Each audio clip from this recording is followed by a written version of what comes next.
9:30, past 9:30. We'll get started. Good morning, everyone. Thank you for joining today's meeting of the District Safety and Security Committee. I appreciate everyone joining in person and online. I know we've got a lot going on and folks taking vacation and other work, so I appreciate you all taking the time to be here. I did attach the slide deck and the agenda to the meeting invite, so please feel free to follow along either on the PowerPoint or with the slide deck in the invite.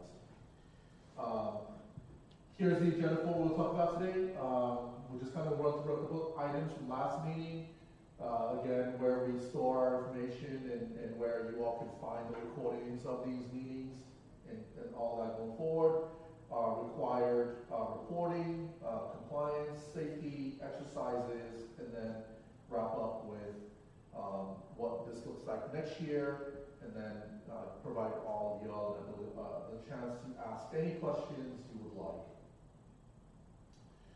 Just a quick reminder, and I know we have a few folks that are new or this is their first meeting, so just wanted to very quickly just share again what the purpose of the committee is, what we are, why we are meeting. Again, the goal here is to help the district foster a safe school climate, and the committee is very important to that effort.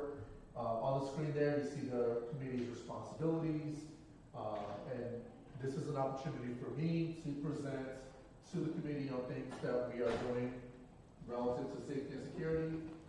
Matt.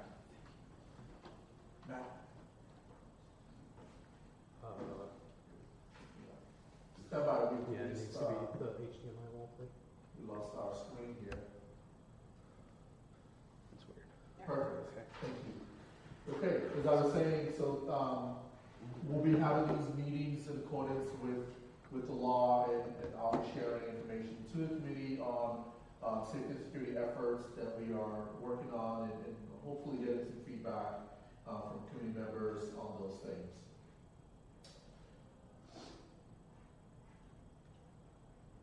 I have no idea. Can you make sure your HDMI is like tightly plugged in? Okay. It's not affecting the Google Meet at all. Just yeah.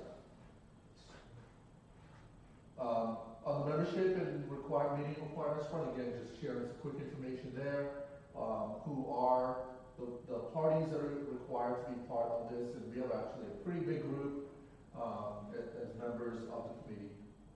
And then lastly, we are required to meet at least once a semester, and then at least once in the summer. And all of our meetings are open to open records and open meetings acts and all of that. We've developed and created a committee webpage, so every agenda, slide deck, and the recording of this presentation is housed there. And so if you do miss a meeting, that's okay. If you can't attend, you can always go and watch the information. It's on here. And after this meeting, we'll be uploading the recording and all the information for this meeting to that. And so this is where all of that will get stored. And so I'll always direct committee members to that page to view recordings, or if you have questions or something that we talk about in the meeting, certainly you can go find the information there.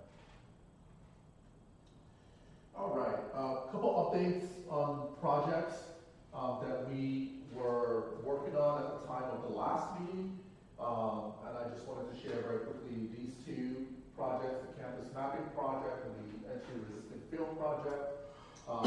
Since last meeting in March, we've numbered all our buildings. You can see the numbers on this building. Look nice across the district.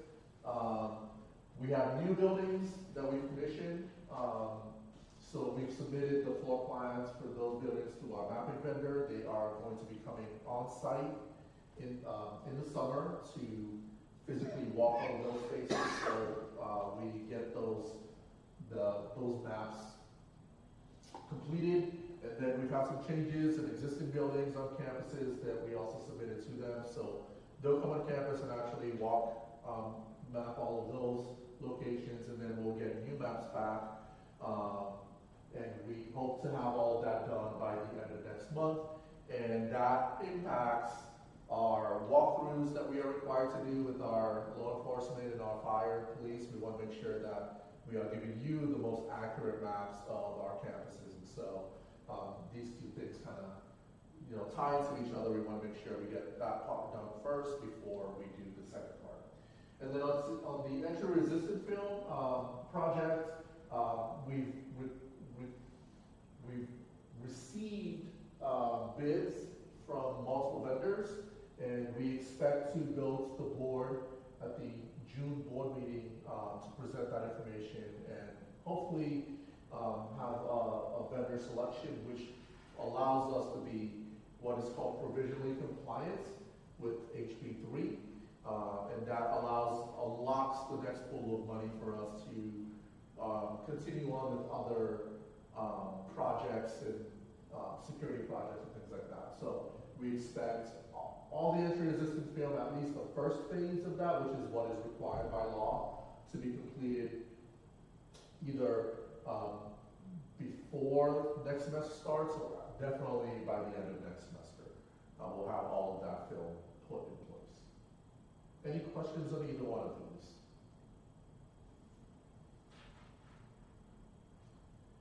Okay.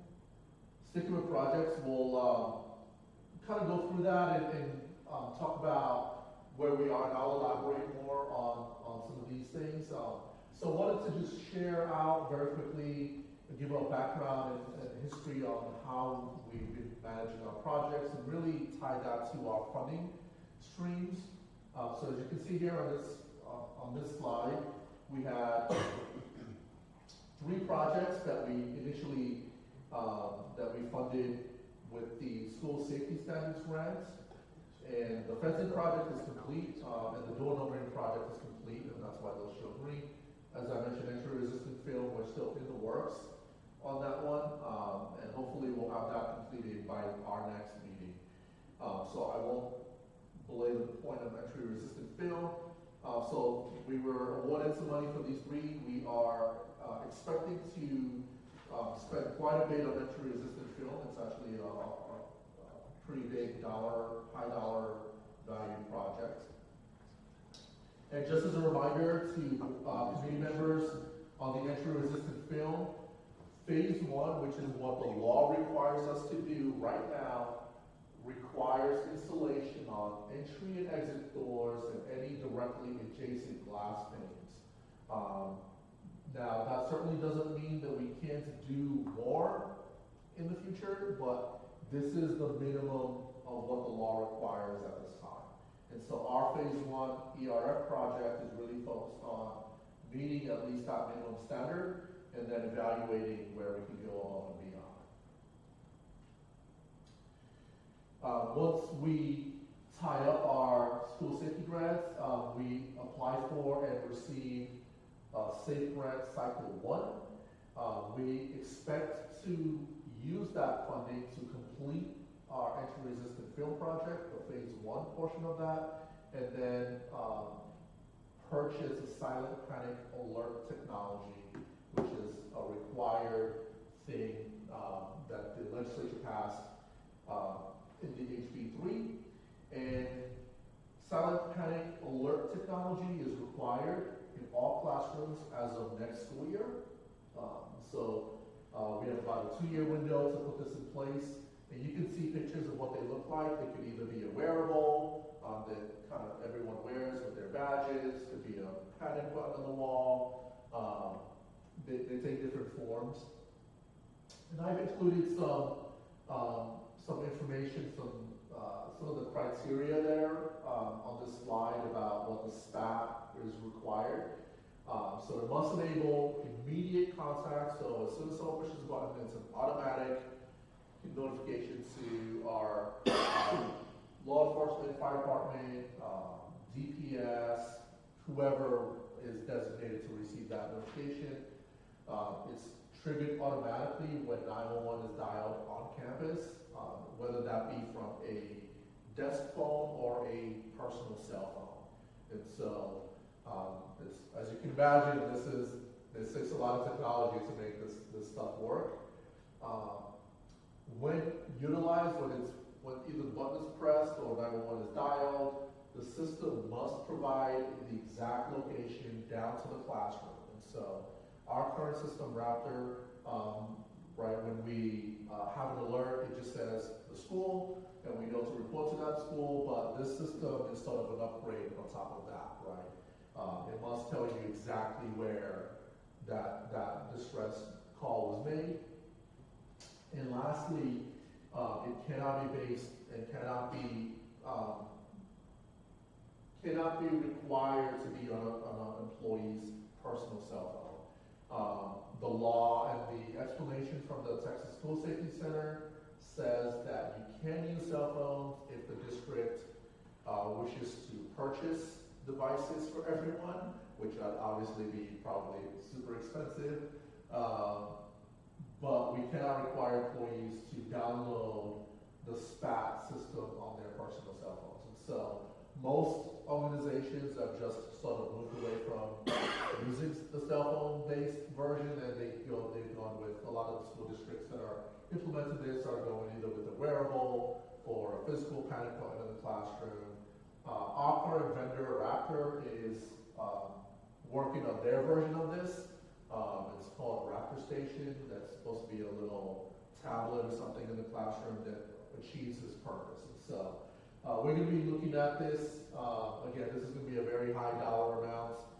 Just for information, the wearable on the left is by a company called Strategics.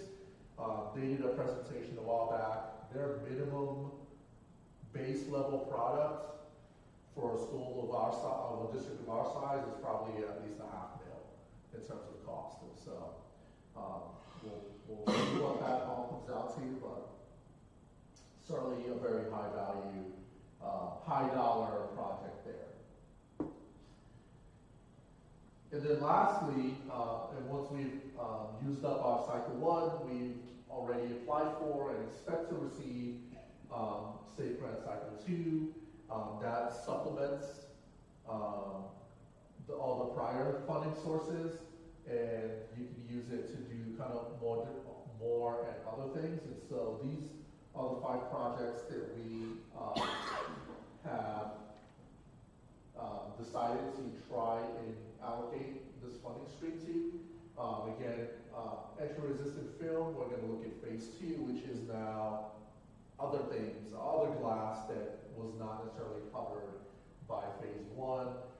Behavior threat assessment program will allow us to standardize our behavior threat assessment process and make sure that all our staff that conduct those threat assessments are adequately trained and on the same, using the same system, singing up the same sheet of music, and that we have standardization there. We want to purchase cameras for our police vehicles, GPS and cameras for our police vehicles, some fencing upgrades and repairs that we need to do, and then the last item there, speed bumps, that's if there's any money left over, to make sure that we are meeting the TEA's recommendation for our vehicle gates. Any questions on projects? Some of these, again, are in the works. Others we will be implementing starting this summer into next semester. And so I'll be updating the committee on the status of all these projects as we go through them in future meetings.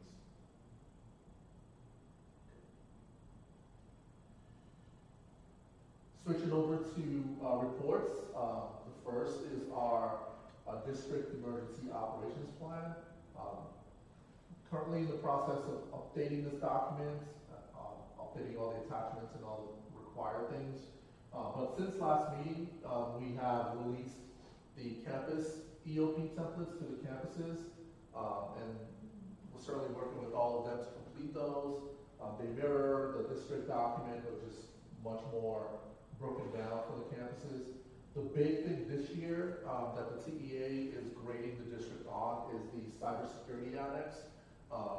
They've released information on what they're looking for in that document. I met with our IT department last week. I received the document we have, and just going through that to make sure that we check all the boxes that the TEA is looking for. So once that is complete, we will be good to update and upload our district emergency operations plan for the TEA to evaluate when they tell us it's time to do that.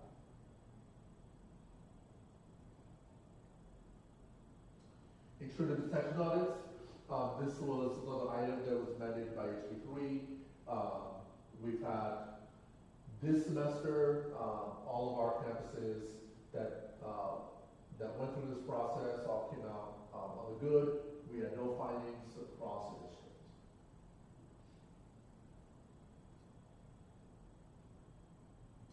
Threat assessment report. So this is a summary of last year's, the past school year. So this is aggregate data that you're looking at here.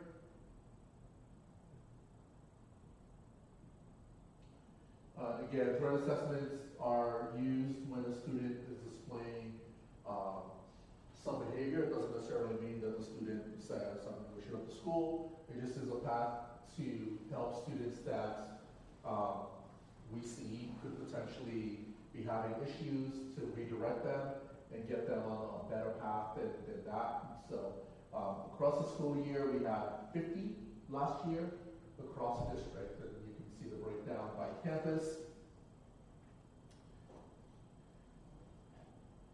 And you can see there, east side, for some reason, had the highest numbers, but that's not necessarily a bad thing. It means that the schools are actually taking this seriously.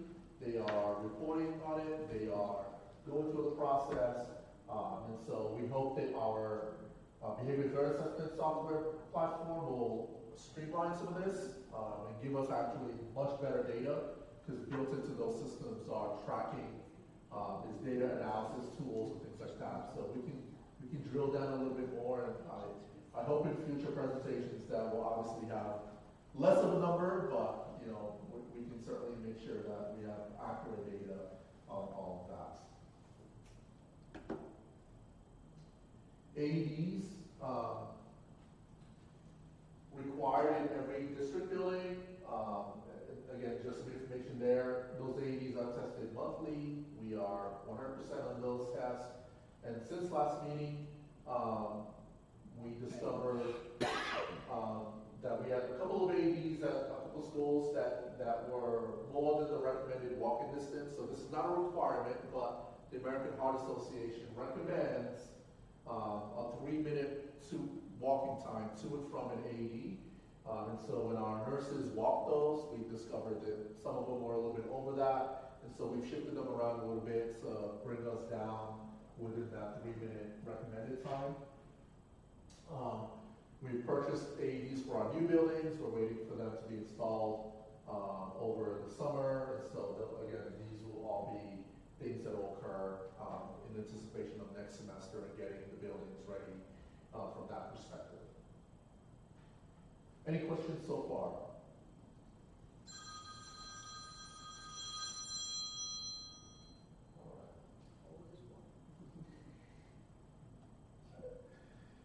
All right, drills and exercises. On the left there you see the required drills that our campuses were expected to conduct this semester. You can see the data chart there on the right. Again, as we proceed and have more future meetings, you'll kind of see, we'll be able to do better data analysis with these and see trend lines across the district. In the spring, you know, we were not again at 100%, and we are working and going to be releasing some guidance to the campuses for next semester to help alleviate that and to help them get to that 100% mark. And I'll be very interested in looking forward to hopeful that will help add that little bit extra we need to get to 100% there. And then this is just another view of that, looking at that by drill type. And so the lockdown and the shelter drills, the secured shelter drills, you can see there are one semester, so missing one, really drops the number down. And again, this is across the district. You can see secure, we were 100%. The shelter missed quite a few, actually maybe one of those, but that brought that number down quite a bit. Again, we are working on ways to improve this, and I'm hopeful that in future presentations we will be 100% across the board as we go forward into next semester.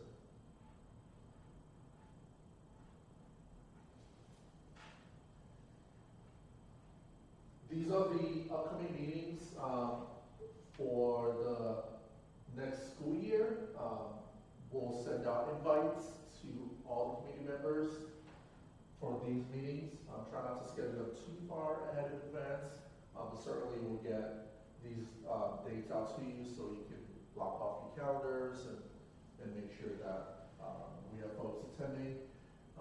Again, as with all our meetings, they will be held here in person and virtually as well. So certainly, while we certainly would like to see everyone's faces in the room, so I certainly understand if folks are unable to attend in person and would like to do so virtually.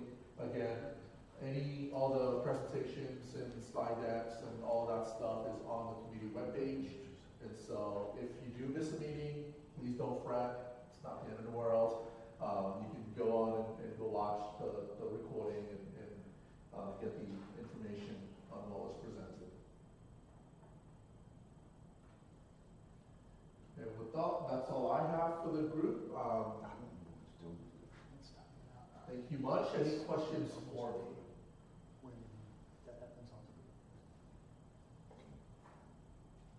Folks online, any questions?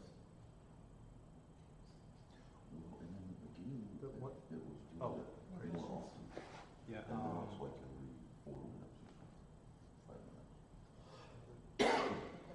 No, not that I see.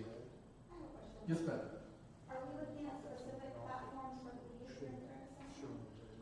Yes, ma'am. So the question was, are we looking at specific platforms for the behavior threat assessment program? The answer is yes. There's actually Dr. Hodge is a recommendation on the platform that she would like. We met with a few and kind of evaluated their product and how they meshed with what we already do. And there's already a recommendation on the board. So once that program comes online, everyone doing threat assessments will be trained on it and make sure that everyone's on the same page and using the same system. Great question. Any other questions?